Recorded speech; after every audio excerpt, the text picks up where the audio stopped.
You didn't run out of time on that decision. You ran out of patience with how it felt to choose. Overthinking feels responsible and careful, but most of the time it is just fear wearing a very convincing disguise, and it can quietly eat an entire afternoon, a week, or a year of your life. By the end of this video, you are going to make that specific choice that has been keeping you up at night, and you'll walk away without that gnawing regret. So right now, open a blank document on your screen. Keep it simple. Then bring that agonizing choice to the very front of your mind. At the top of the page, type this out: the decision protocol, followed by whatever you are trying to decide. Taking a decision out of your head and putting it onto a physical or digital page stops it from being an unsolvable emotional loop. You are turning it into a manageable equation. Step 1 is figuring out what kind of decision you're actually in.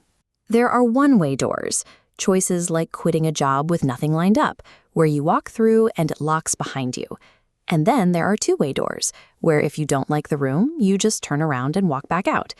In your document, create a heading that says Step 1, Door Type. Let's say you're weighing a new job offer, like a hypothetical professional named Maya. She might feel like it's a steel vault slamming shut, but if she hates the new job in 3 months, she can just leave. It's a reversible, two-way door. When you look closely, roughly 95% of the choices you face are two-way doors. The cost of being wrong is small, but the cost of staying frozen is very real.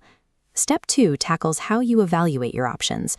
If you start browsing laptops or apartments before you know what you actually need, every extra feature becomes one more thing to compare. Your brain gets overwhelmed by variables and simply locks up. Move down a line and type Step 2, my 3 criteria. You need to set your rules before you look at the choices. For Maya, the job has to grow her skills, keep her commute under 30 minutes, and hit a specific salary number. Write down your 2 or 3 absolute requirements. Do not list more than 3. If you add a 4th or a 5th, you instantly rebuild the exact paralysis we are trying to escape.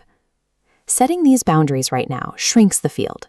You're no longer comparing 40 options on 20 features. You are comparing a handful of options on 3 simple metrics. That brings us to Step 3.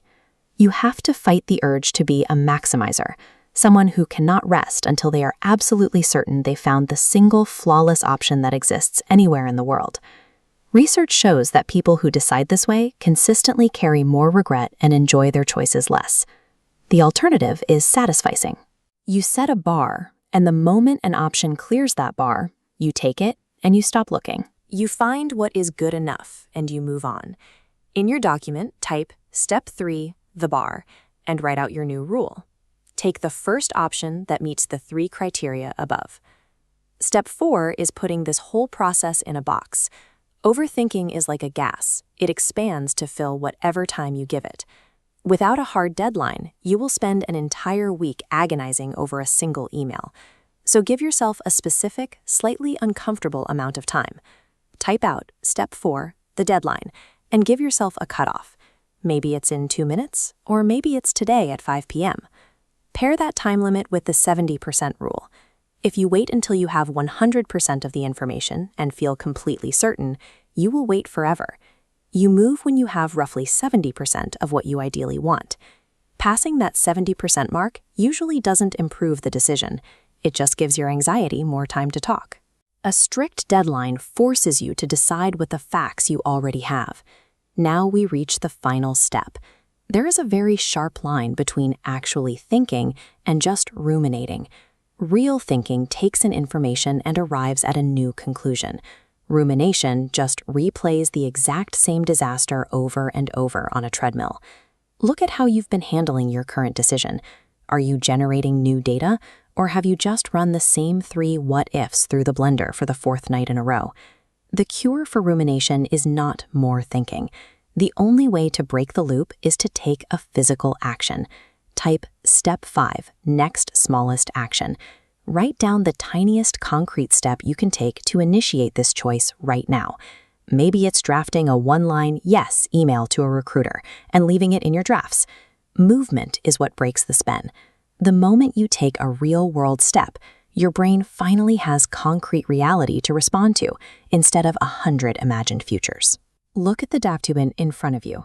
You have a complete 5-step protocol. You've built your safeguards. You know what your 3 non-negotiable criteria are. You've confirmed that this is a reversible 2-way door, and you've verified that you have at least 70% of the information you need. The thing keeping you stuck is the belief that there is a single right answer waiting to be discovered. But there isn't. The perfect choice does not exist. So execute that smallest action from step 5 right now. Click buy. Send the email. Make the call. A good decision isn't flawless. A good decision is simply the option you choose and then make right through your effort and attention afterward. If you want practical guides like this every single week, hit that subscribe button and drop a comment below naming the exact decision you just conquered. Putting it into words makes it real. Thanks for watching, and I'll see you in the next one.